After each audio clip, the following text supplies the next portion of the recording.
On a school trip, my best friend asked, "If you had to choose between your mom and girlfriend to live, who would you pick?" I responded, "Bros before hoes, but moms before all," and everyone cracked up. Jason didn't smile, though. His face drained of color like I'd just confessed to murder. He grabbed all his stuff and moved 3 rows up the school bus without a word. "Jason, what's wrong?" "I was just kidding." I called after him, but he wouldn't turn around. That's when I heard it. Stacy, my girlfriend's best friend, was crying her eyes out in the back row.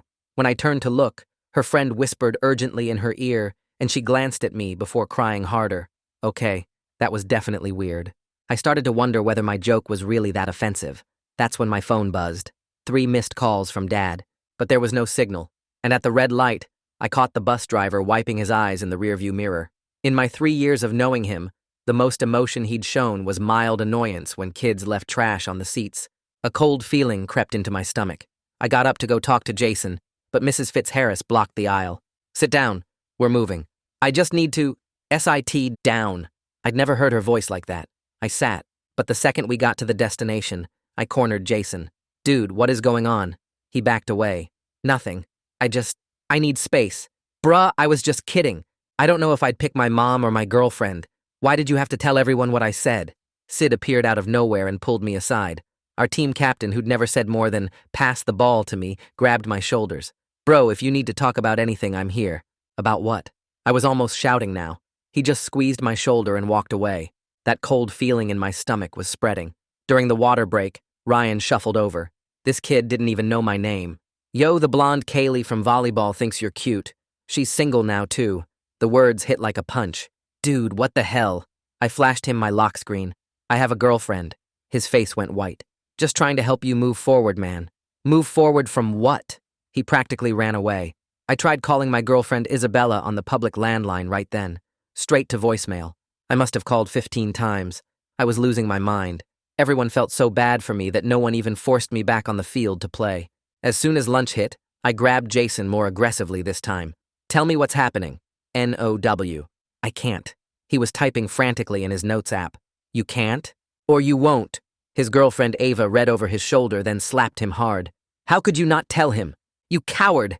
She stormed off. "Jason, did something happen to Isabella?" He wouldn't look at me, just kept typing. That's when Stacy walked by. She saw me, and her face twisted with rage. "You never deserved a girl like Isabella. I always told her she deserved better." Her friend clamped a hand over her mouth and dragged her away. My head was spinning. I stumbled to the vending machines where the coaches were arguing. "He has a right to know now," Mrs. Griffin hissed. "There's no point. The decision has already been made." "Mrs." Fitzharris shot back. "Somebody tell me what's happening," I shouted. They scattered like roaches. It wasn't until the bus ride back that Jason spoke to me again. By that point, I was so sick of everyone's BS that I just wanted to show him the Minecraft base I'd been working on. We were 10 minutes away from the school when I turned my phone off. "Jason." My voice was deadly calm. "What's going on?" He started crying. "I can't tell you right now. But don't worry. No one's dead or anything. Everyone's okay." I believed him and went back to playing Minecraft. As soon as I was off the bus, my dad practically shoved me into his car. "Dad, what happened?" He didn't respond, just started going 40 miles faster. When we got to the hospital, the lobby was full of Isabella's family dressed in black. As soon as I locked eyes with her mom, she rushed at me screaming, "You chose her! You chose her over my baby!" Her husband had to hold her back as she kept screaming, "She loved you! She trusted you!" I tried to stop my dad from walking. What the hell happened to Isabella? But he yanked my arm and pulled me toward the ICU. "Come on, just come with me." My heart dropped as I was faced with my mom in room 491, unconscious and hooked to machines. Alive, but barely. "There was an accident the morning before your trip. A drunk driver hit them head on." "Them?" "Isabella was in the car with your mom, and you made your decision." I grabbed the bed rail to keep from falling. "Isabella's gone, son. All thanks to you." My legs gave out, and I had to grab the bed rail harder just to stay standing. The machines around Mom kept beeping, and it felt like they were screaming at me. Dad's words kept bouncing around in my head, but nothing made sense. How could I was chosen anything when I wasn't even there when it happened? Dad reached for my shoulder, but I jerked away so hard I almost fell. "What do you mean I made a decision?" My voice cracked, and I could barely get the words out. He just stood there with his face all hard like stone, but his hands were shaking bad. "You made your choice with that joke on the bus." His voice was flat and dead. Everyone heard you say moms before all. The room started spinning and I had to grab the chair to keep from falling over. A nurse in blue scrubs came in and looked between us with worried eyes. Her name tag said Melissa Curry, and she had that soft voice nurses use when something's really wrong. Visiting hours are ending in 10 minutes. She looked at Dad, and then at me. There's a family counseling service on the 3rd floor if you need someone to talk to. Dad just waved her away without even looking at her. My ears were roaring, so loud I could barely hear anything else. I planted myself in the chair next to Mom's bed and grabbed her hand. I'm not leaving. The words came out harder than I meant them to. Melissa looked uncomfortable and left to get someone else. A few minutes later, this big security guard showed up with kind eyes and a name tag that said Tyler Hudson. I know this is hard, son. He put his hand on my shoulder real gentle. I lost my wife 2 years ago, so I get it. He helped me stand up, even though my legs felt like jelly. You can come back first thing tomorrow morning, I promise. He walked me to the door, and I wanted to tell him that I killed my girlfriend with a stupid joke, but the words wouldn't come out. Dad grabbed my arm and pulled me toward the elevator without saying anything. The ride home felt like it took forever, and Dad kept trying to talk. The doctors had to make quick decisions. His knuckles were white on the steering wheel. They could only save one of them. I pressed my face against the cold window and watched the streetlights blur past. My brain kept replaying every second on that bus.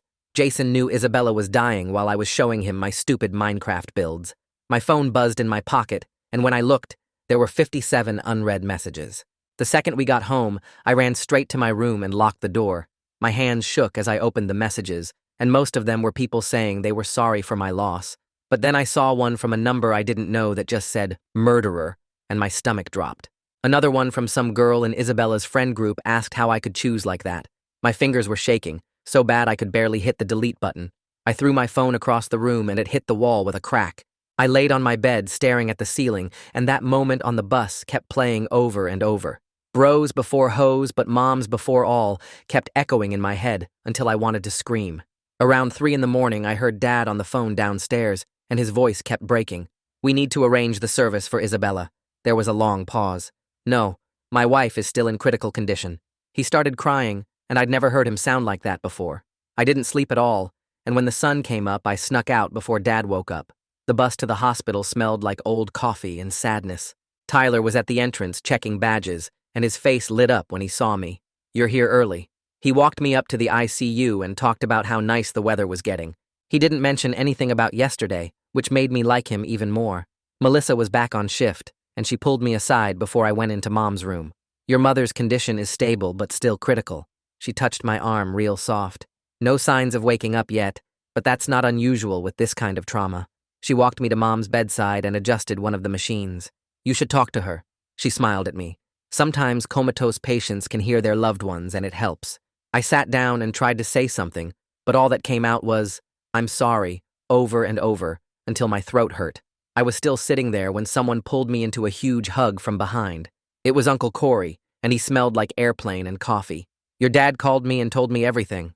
He held me at arm's length and looked at my face. I drove straight to the airport and got on the first flight. His eyes were red and puffy. Do you think I killed Isabella? The words just fell out of my mouth. His face went completely white and he grabbed my shoulders hard. Absolutely not. He shook me a little bit. Don't you ever think that?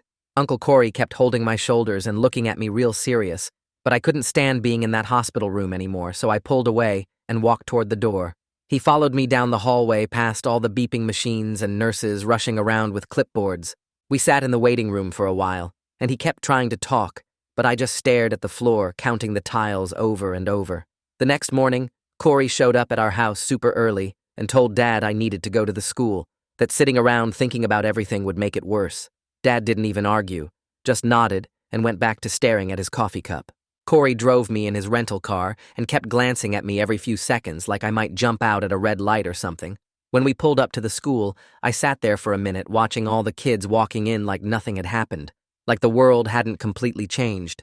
Corey reached over and squeezed my shoulder before I got out. The second I walked through those double doors, everything went quiet. Every single conversation stopped, and hundreds of eyes turned to stare at me. Some kids looked sad, others looked scared, and a few had this weird, angry look that made my stomach hurt. I kept my head down and walked straight to my locker, fumbling with the combination 3 times before it finally opened. Jason appeared next to me looking like he hadn't slept in days, his eyes all red and puffy. He opened his mouth to say something, But then Stacy came out of nowhere screaming at the top of her lungs about how I was a monster who picked my mom over Isabella. Jason jumped between us and pushed her back while she kept screaming and crying.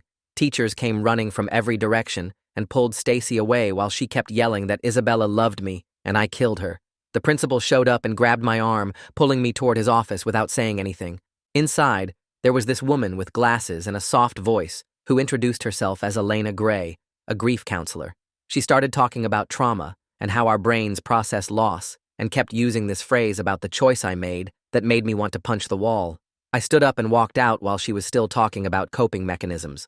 The hallway was empty since everyone was in class, so I went to the cafeteria and sat at an empty table in the corner. When lunch came around, I stayed in that same spot, watching everyone else eat and talk like normal people. Sid walked over and sat down without asking, putting his tray next to mine even though I didn't have any food. He said the whole team was there for me if I needed anything, and I asked him straight up if he knew on the bus what had happened. He looked down at his sandwich and mumbled something about adults telling them not to say anything. That hurt worse than Stacy's screaming, because at least she was honest about hating me. After school, I was walking to the parking lot when Mrs. Griffin called my name from her classroom doorway. Her eyes were all red, and she kept wiping them with a tissue while she apologized for not telling me on the trip. She explained there was some protocol about not traumatizing students during school events, and they thought they were protecting me. I asked her if she would want to be protected like that if it was her family, and she just stared at the floor without answering. Corey picked me up and drove me straight to the hospital because he said Mom needed to see me even if she was unconscious. In the parking lot, this guy about 25 walked up to us, and I recognized him from pictures as Blake Campbell, Isabella's older brother. His face looked exhausted, and he said his parents were having a really hard time, but he didn't blame me for anything. Then he told me Isabella had been driving to my house that morning to bring me my lucky pen that I'd left at her place the night before. My legs got weak, and I had to lean against a car while he walked away. Inside the hospital, Elena Gray was waiting by the elevator like she'd been tracking me down. This time, she actually listened when I explained that I didn't make any choice, that I wasn't there, that the stupid joke was just words that meant nothing. She nodded and suggested we work on separating what actually happened from what people were saying happened. After she left, Dad showed up, and we sat in his car in the parking lot for a long time without talking. Finally, he told me he'd said stuff to Isabella's parents about me choosing Mom because he needed someone to blame who wasn't the drunk driver. He said knowing it was just random and senseless made him feel crazy, so he created a story where there was a reason. The next day at the school, everything was even worse, because now the rumors had changed, and people were saying I knew about the accident during the soccer trip and chose to keep playing instead of coming home. Ryan walked up to me in the hallway between second and third period and said Isabella would understand my choice to stay and play. I pushed past him and kept walking to class. During fourth period, Mrs. Fitzharris tried to talk to me after everyone else left for lunch. She started apologizing and explaining about district emergency protocols, but I couldn't listen to it anymore and walked out. She followed me into the hallway, still talking about how she thought she was protecting me from trauma. I turned around and told her she was protecting herself from having to deal with my reaction, not protecting me from anything. Corey was waiting in the parking lot and drove me straight to a lawyer's office downtown, where this older guy in a wrinkled suit explained that Jax Watkins had blown a .24 on his breathalyzer test. The lawyer kept shuffling papers while telling us this was Watkins' third DUI arrest, and he'd already had his license suspended twice before, but kept driving anyway. Dad was supposed to be there, but Corey said he couldn't handle it right now, and I noticed the lawyer kept glancing at me like he was waiting for me to explode or cry or something. I just sat there feeling this clean, simple anger at Watkins that was so much easier than all the complicated feelings about everyone else. The lawyer showed us photos from the accident scene, and I had to look away when I saw the twisted metal that used to be Mom's car. Corey signed some papers for Dad, and we left, without me saying a single word the whole meeting. That afternoon, Corey dropped me at the cemetery, and I walked around for 20 minutes before finding Isabella's grave with fresh dirt and a temporary marker. I'd stopped at 3 different stores to find her favorite flowers. These purple things she always said reminded her of her grandmother's garden. The groundskeeper was trimming grass nearby, and I sat on the cold ground, telling Isabella about the bus and the joke, and how Jason knew and everyone lied. My voice cracked when I explained about her mom screaming at me, and how Dad blamed me for choosing. The groundskeeper moved further away, but I could tell he was giving me space on purpose while I sat there crying into my hands. When I got back to the school the next day, Ava was waiting by my locker with her arms crossed and this guilty look on her face. She explained that Jason had been throwing up every morning since the trip and couldn't eat anything without getting sick. She pulled out this thick envelope from her backpack and said he'd written me a letter, but was too scared to give it to me himself. I pushed the envelope back at her and told her I didn't want his letter. I wanted him to tell me the truth when it mattered. She nodded and walked away without arguing, which somehow made me feel worse. 2 days later, we had to meet with the district attorney at the courthouse, and Hadley Pierce turned out to be this tiny woman who talked like she was giving orders to an army. She spread out all these documents on the conference table showing Watkins' previous arrests and explained he was looking at 15 to 20 years if convicted. Dad actually showed up for this meeting, and when Hadley mentioned Watkins' lawyer might try to blame the victims, Dad slammed his hand on the table and said, "Nobody minimizes anything because his daughter is dead." Hadley didn't even flinch, just nodded and made notes while Dad's face turned red and Corey put a hand on his shoulder. At the hospital that evening, Melissa was doing her rounds when Mom's hand moved during a reflex test and actually squeezed back. Victoria Tate, the physical therapist, came in to examine Mom and explained this could mean her brain was starting to respond, but warned us not to get our hopes up too high yet. I stood there watching Mom's fingers twitch slightly and felt hope and dread wrestling in my chest, because what if she woke up and asked about Isabella? Victoria showed us exercises we could do with Mom's hands and feet to keep her muscles from getting too weak while she was unconscious. 3 nights later, I was doing homework at the kitchen table when someone knocked on our door and Dad opened it to find Isabella's mother standing there alone. She looked smaller than I remembered, like grief had physically shrunk her, and she asked if she could come in to understand what really happened. Dad led her to the living room and told her everything about my stupid joke on the bus and the protocol that kept everyone from telling me and his lie about me choosing. She sat there crying quietly, while Dad explained how he needed someone to blame and created this story about choice, when really the paramedics made the decision based on who they could save. Isabella's mom didn't scream or forgive us, but she stopped talking about choices and left without looking at me. School got worse every day with people whispering and staring, so Corey called the principal and arranged for me to do independent study for the rest of the semester. The principal agreed right away, probably relieved he wouldn't have to deal with any more scenes in the hallways, and sent home a packet of work I could do on my own. That night, Jason texted me that he understood if I never wanted to talk to him again, and I didn't respond because I didn't know what I wanted. Elena scheduled a family therapy session at the hospital, and Dad showed up drunk, which nobody said out loud, but we all knew. He started crying about 20 minutes in, sobbing about how he failed me and failed Mom and couldn't stop drinking since the accident. Corey immediately got on his phone looking up treatment programs, while Elena kept talking to Dad in this calm voice about grief and unhealthy coping mechanisms. The next week, Ford Maddox showed up at our house with 2 suitcases and announced he was staying to help, because that's what friends do. He'd been Dad's roommate in college and immediately started handling all the stuff we'd been ignoring, like the stack of bills on the counter and the empty fridge and the lawn that hadn't been mowed in a month. Having an actual adult taking care of things made me realize how much everything had been falling apart. The preliminary hearing for Jax Watkins happened 3 weeks later, and I had to sit in the witness chair describing the last time I saw Isabella. Watkins' lawyer kept trying to suggest that maybe the victims weren't wearing seatbelts, or that Mom might have been speeding, but Hadley objected every time, and the judge sustained it. When I looked at Watkins sitting at the defense table, he stared at the floor the whole time and wouldn't make eye contact with anyone. After my testimony, I had to sit in the gallery while they went through the evidence, and I watched Watkins's shoulders shaking like he was trying not to cry. The judge called a recess, and I practically ran to the bathroom where I threw up everything I'd eaten that morning. When I got back to the hospital that afternoon, Mom's eyes were open for the first time since the accident. She wasn't really awake or anything, just staring at nothing, but Melissa said it was a good sign and told us to keep talking to her. I sat there for 3 hours telling Mom everything about Isabella dying and Dad's lie about me choosing and how everyone on the bus knew except me. Her eyes moved toward my voice once, and I took that as forgiveness, even though the doctors said it was probably just reflexes. Blake started texting me that night with updates about his parents going to counseling and his mom starting medication for depression. He said they were slowly accepting that blame wouldn't bring Isabella back, but they still didn't want to see me yet. Maybe someday was what he wrote, and maybe was better than the never I expected.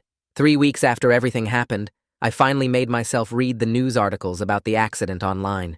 The details made me sick all over again, with the drunk driver hitting them at 60 miles per hour and Isabella dying on impact while Mom had to be cut out of the car with special tools. The stupid joke I made on the bus felt even more meaningless when I read about the actual metal-crushing actual bodies. Cindy Walker from the insurance company showed up at our house with a briefcase full of papers about settlements and policy limits. She sat at our kitchen table reducing Isabella's whole life and Mom's injuries to dollar amounts, while Dad signed papers without really looking at them. I wanted to scream that you couldn't put a price on a 17-year-old girl who was bringing me my lucky pen, but I just sat there watching Dad's hand shake as he signed. 2 days later, Jason showed up at my front door holding this thick envelope, and his hands were shaking, so bad he could barely hold it. The letter was 10 pages of him explaining how the adults made him promise not to tell me, and how he threw up 3 times on the bus from keeping the secret. I didn't forgive him right then, but I also didn't slam the door in his face, which was progress, I guess. At the hospital the next morning, a social worker pulled Dad and me into a conference room to discuss Mom's long-term care needs if she recovered. She talked about months of rehabilitation and possibly needing permanent assistance with daily tasks, and the costs were so huge, I stopped listening to the actual numbers. Corey was already on his laptop researching programs and support groups and disability benefits before the social worker even finished talking.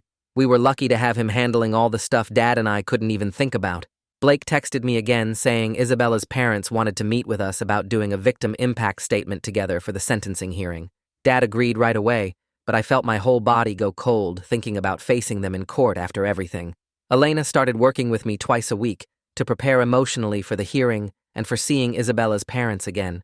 She had me practice what I would say and how to handle it if they screamed at me again, which seemed pretty likely. A few days later, Mom became more alert and actually recognized us when we walked in the room. She looked confused about where she was and kept trying to ask questions, but her voice was too weak to understand most of it. The doctors pulled us aside and said we absolutely couldn't tell her about Isabella yet, because the stress could cause major setbacks in her recovery. Living with that secret when she'd look at me with those confused eyes made me feel like I was drowning in lies all over again. That week at the school, some kids organized a memorial fundraiser for Isabella's family and Mom's medical bills without anyone asking them to. Even Stacy participated, though she wouldn't look at me or talk to me directly, and left whenever I entered a room. The kindness from people I barely knew made me lose it, and I ended up crying in the bathroom for 20 minutes while some freshmen stood guard outside. Then Hadley called with news that Jax Watkins was pleading guilty to vehicular manslaughter and DUI charges to avoid trial. She said it was good because we wouldn't have to go through a traumatic trial, and justice was guaranteed with his guilty plea. It didn't feel like justice, though, when Isabella was still dead and Mom was still broken, and nothing about any of it felt like the right outcome. Ford showed up at our house 3 days later and cornered Dad in the kitchen while I was making breakfast. He kept his voice low, but I heard every word through the thin walls as he told Dad he was drinking himself to death, and if he didn't get help immediately, Ford would file paperwork to have him committed for psychiatric evaluation. Dad's coffee mug hit the counter hard, and he stormed out, but Ford followed him all the way to the garage, not backing down even when Dad yelled at him to mind his own business. That afternoon, Dad drove himself to his first AA meeting at the community center downtown and came back 2 hours later looking smaller somehow. His shoulders slumped as he walked straight past me to Mom's hospital room, where I heard him through the door, apologizing to her unconscious form for everything he'd done wrong. The next morning, Victoria wheeled Mom into the physical therapy room for her first real session, and I watched through the window as Mom tried to lift her legs off the mat. Her face twisted with effort, but her left leg barely moved an inch before dropping back down, and she started crying from frustration while Victoria kept her voice steady and encouraging, demonstrating the exercises again. Mom tried 3 more times before her whole body started shaking from the effort, and I had to step outside because seeing her that weak made my chest feel like it was caving in. 2 weeks passed with Dad going to meetings every night and Mom struggling through therapy sessions before Hadley called to say the sentencing hearing was scheduled for the following Monday. We arrived at the courthouse early, but Isabella's family was already there, her mother clutching a folder of papers while her father stared at the floor. The bailiff called us into the courtroom, and Isabella's mother stood first, her voice shaking as she read from her prepared statement about her daughter's dreams of becoming a nurse, her volunteer work at the animal shelter, her plans for college that were destroyed by one man's decision to drive drunk. When she mentioned that Isabella had been on her way to bring me my lucky pen for a test, I had to put my head down on the table while Dad's hand found my shoulder, and for once, I didn't pull away from his touch. The judge called my name next, and I stood on legs that felt like water, reading my own statement about losing my girlfriend, and almost losing my mother, about the guilt that wasn't really mine but crushed me anyway, about how Jax Watkins had destroyed multiple lives for the price of a few beers. Watkins actually looked at me this time from behind the defendant's table, his lips moving to form the words, "I'm sorry," but sorry didn't bring Isabella back or fix Mom's broken body. The judge took 20 minutes to review everything before sentencing him to 15 years in state prison with no possibility of early release, and Watkins' mother started sobbing in the gallery while his lawyer packed up his briefcase without a word. Outside the courthouse, Isabella's father approached me while his wife waited by their car, and he told me they were moving to Arizona to start fresh somewhere without memories on every corner. But he wanted me to know they didn't blame me anymore, because blame wouldn't bring their daughter back. He said his wife couldn't say it yet, but she was trying to forgive, working with her therapist to let go of the anger that was eating her alive. And then he shook my hand before walking back to their car, where his wife was already crying again. 3 days later, Mom was finally alert enough to notice things beyond her immediate pain, and she asked where Isabella was, why she hadn't visited, and Dad and I looked at each other before I sat on the edge of her bed and told her everything.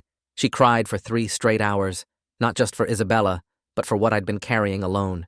And she made me promise through her tears to stop blaming myself for other people's lies and decisions, because the only person responsible for Isabella's death was the man now sitting in a prison cell. School started again the last week of August, and I decided to go back instead of doing online classes, because hiding wouldn't change anything.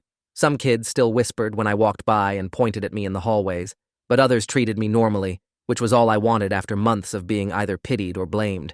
Jason and I ended up in the same English class, and while we weren't friends like before, we could sit in the same room without me wanting to punch him, which felt like progress even if we never talked directly. Mom's recovery picked up speed once she was mentally engaged, pushing herself harder in each physical therapy session until Victoria had to actually tell her to slow down.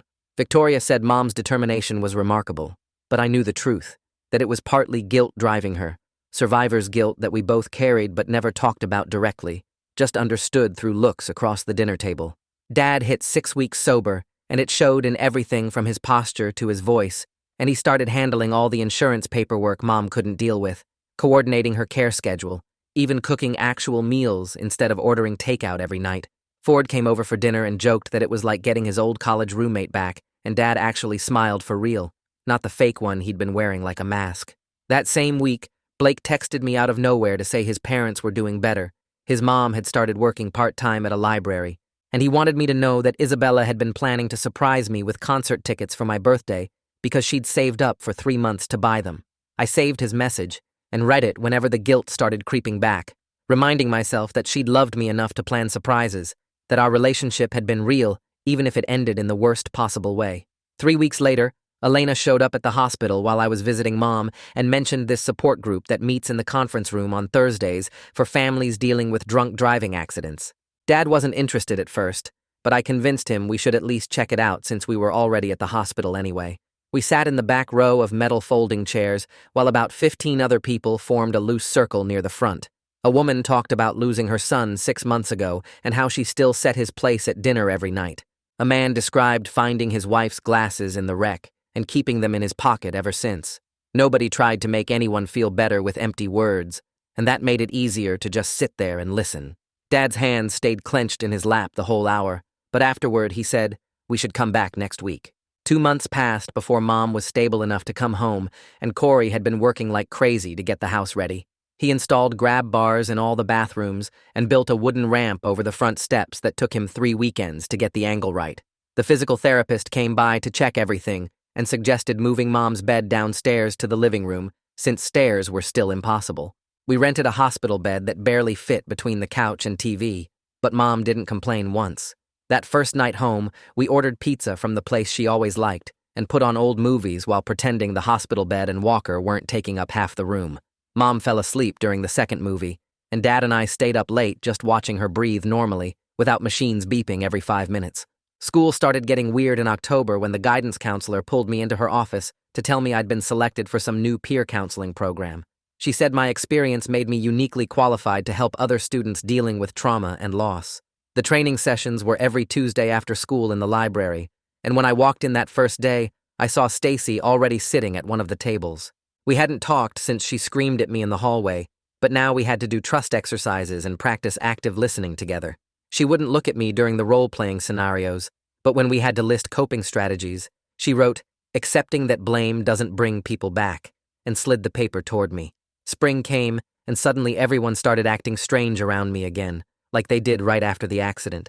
Teachers kept asking if I needed extensions on assignments, and kids I barely knew would pat my shoulder in the hallway. It took me 3 days to realize the anniversary was coming up, and everyone had it marked on their calendars. Mom noticed too, and suggested we visit Isabella's grave together on the actual day instead of avoiding it. We drove there early in the morning before anyone else would be around, and Mom used her walker to slowly make her way across the grass. She sat on the bench they'd installed near the headstone and talked to Isabella like she was sitting right there with us. She apologized for being in the car that day, and for surviving when Isabella didn't, and for not being able to protect her. She said she knew Isabella would want us to stop carrying guilt that belonged to a drunk driver alone. I believed her for the first time. The peer counseling training continued, and Jason ended up joining the program too, which made Tuesdays even more awkward. During one session about communication, he suddenly turned to me and started talking about the nightmares where he sees my face when I found out the truth. He said he wakes up wanting to go back and tell me on the bus no matter what the adults said. I told him I understood following orders because we were kids and the adults were supposed to know better, but that didn't mean our friendship could just go back to normal. He nodded, and we went back to the worksheet about boundary setting. Mom started working from home in May, once she could sit at the computer for a few hours without getting exhausted. Her company set up video call software and sent a special chair that supported her back properly. Watching her lead meetings from our dining room table while still needing help getting dressed in the morning showed me that recovery meant different things.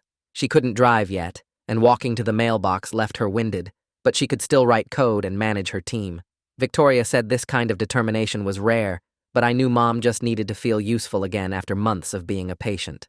Blake texted me a photo of a card his parents had sent through him with just their signatures and a short note saying they were in therapy and finding peace. Mom asked to see it and immediately went to the craft store to buy a frame that she hung on the wall behind her desk where she could see it during video calls. The card just said, "Thinking of you," but Mom treated it like it was precious. Dad hit 90 days sober right before Memorial Day, and Mom insisted on throwing a party, even though she could barely stand long enough to frost the cake she made. Ford gave this speech about second chances and how proud he was of Dad for doing the work. Even Jason showed up with his mom and brought a photo album he'd made of pictures from before everything went wrong. There were shots of our middle school science fair project, and that time we all went camping, and nobody could figure out how to set up the tent. Looking at those photos felt like looking at different people living in a different world. The peer counseling program officially launched, and they assigned me to work with this freshman named Edwin, whose older brother had died in a car accident over winter break. He sat in the counseling office, picking at his backpack straps, while I tried to remember the active listening techniques from training. I ended up just telling him about carrying guilt for something that wasn't my fault, and watching his face change as he realized someone else understood. We met every week, and slowly he started talking about his brother without crying, and even laughed once when sharing a funny memory. Helping him untangle his grief helped me understand my own better than any therapy session. Mom had been working with Victoria on walking without the walker for weeks, and finally managed 10 steps across the living room on a random Thursday afternoon. Dad and I cheered like she'd just won a marathon, and Mom laughed so hard she had to sit down immediately. Victoria warned us about expecting too much too fast, since Mom still had months of therapy ahead, but Mom just kept saying she had a second chance and wasn't going to waste a single day of it. Graduation came faster than expected, and when they called for a moment of silence for Isabella, the whole gym went quiet. The principal asked me to come up and say something, so I walked to the podium with my legs feeling like jelly. I talked about how tragedy doesn't care about our plans, how we all want someone to blame because it's easier than accepting that sometimes terrible things just happen, and how healing doesn't happen in straight lines, but in messy zigzags. Stacy was sitting in the third row, and I saw her nodding along, and afterward, when everyone was taking pictures, she came up and said, Isabella would be proud of how I handled everything. That same week, Blake texted me out of nowhere with updates about his family settling into their new city, saying his mom was starting to smile again sometimes when she thought nobody was looking. He attached a photo of them standing at Isabella's new grave marker, which read, "Beloved daughter, loyal friend," with her favorite quote about living each day fully underneath. I saved that photo to my phone and looked at it whenever I started feeling guilty again. 3 weeks later, Dad and I drove Mom to the hospital for her final surgery to fix some nerve damage from the accident that was still causing problems. While we sat in the waiting room drinking terrible coffee from the vending machine, Dad apologized again for putting all his grief on me back when it happened. I told him I understood now, because grief makes people do terrible things to the people they love most, and we both knew that was true from experience. The surgery took 4 hours, but Victoria came out smiling and said, "Everything went perfectly. Mom's prognosis was upgraded to near full recovery with continued therapy." She hugged all three of us and said Mom was the strongest patient she'd ever worked with in 15 years. When Mom woke up from the anesthesia, she made a joke about having good motivation since she had to come back for me, and even the nurses laughed. 2 days after that, Jason and I walked across the graduation stage together. Not best friends anymore, but something different, maybe survivors of a different kind of tragedy. His parents found me afterward and thanked me for eventually forgiving him, his mom crying a little as she said she knew how hard it must have been. Standing there in my cap and gown, I realized the forgiveness was as much for me as it was for him, because carrying that anger was just another weight I didn't need. Summer passed in a blur of Mom's therapy sessions and Dad's AA meetings, and before we knew it, the 1-year anniversary was approaching.